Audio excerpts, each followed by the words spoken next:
Rami Reddy. Honorable Ajodhya Rami Reddy, please.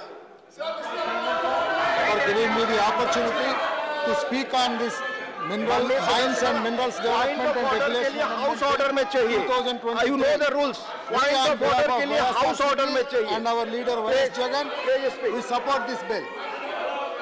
Sir, the objective of this bill amends the Mines and Minerals Development and Regulation Act 1957, which regulates the mining sector.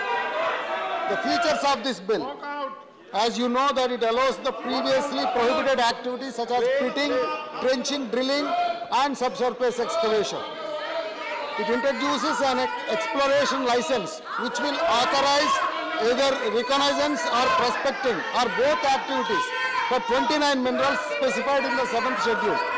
These include gold, silver, copper, cobalt, nickel, lead, potash and rock phosphate.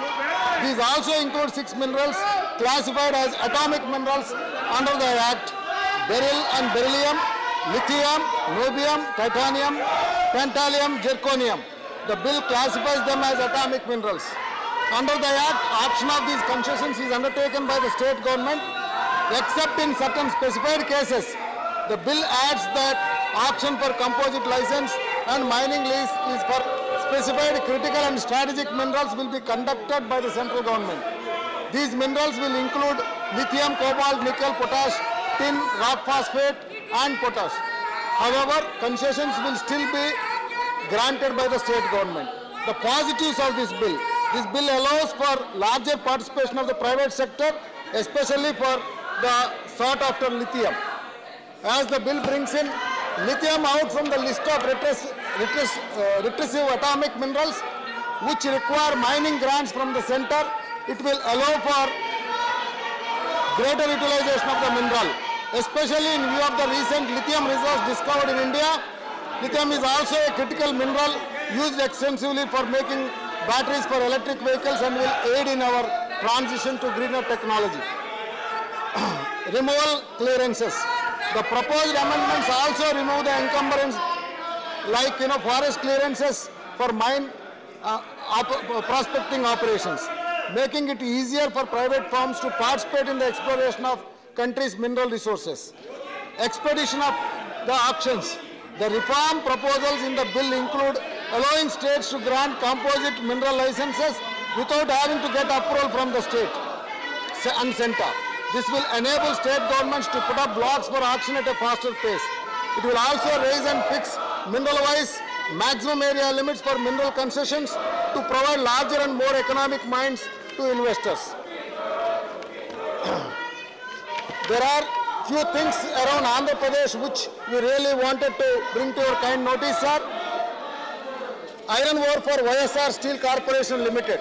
This is the commitment made by the Government of India under the Reorganization Act.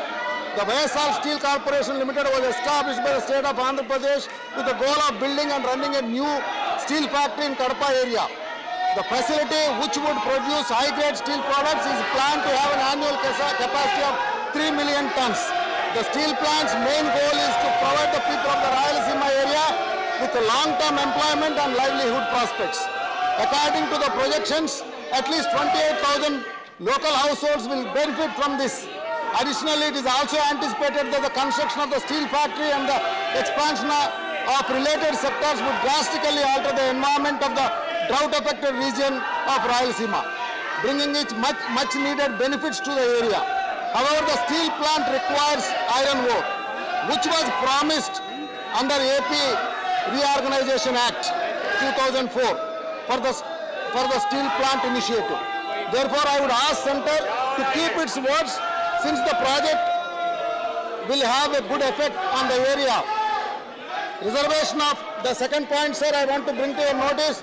Reservation of beach sand mineral area in favor of APMDC, AP Mineral Development Corporation. With the second longest coastline in India, Andhra Pradesh has a lot of potential for mining minerals found in beach sand, including uranium and thorium. The state administration has requested that AP Mineral Development Corporation be granted exclusive use of 16 beach sand minerals bearing regions totaling to 16,604 hectares. However, approval from the Department of Atomic Energy is still waiting for 14 mineral-bearing regions. I ask that the Department of Atomic Energy be given the required instruction so that these 14 BSM-bearing regions may be reserved in favor of AP Mineral Development Corporation. In order to use these minerals for the benefit of the country, the state government wants to create an integrated beach sand mineral project with downstream units for value-added goods. To help with the construction of integrated beach sand mineral project and utilize the otherwise underutilized minerals, a request has been filed to the Ministry of Mines to relax the area to limit and permit. The limits are permitted under Rule 6(1) of Mines and Minerals Development Act 1957. I request the Ministry to take up this earliest. With all these recommendations and also the assurances that we need from Government of India, I urge the Centre to resolve the issues, and with this I support the bill. Thank you, sir. Dr. M. Thambi Durai. Dr. M. Thambi Durai.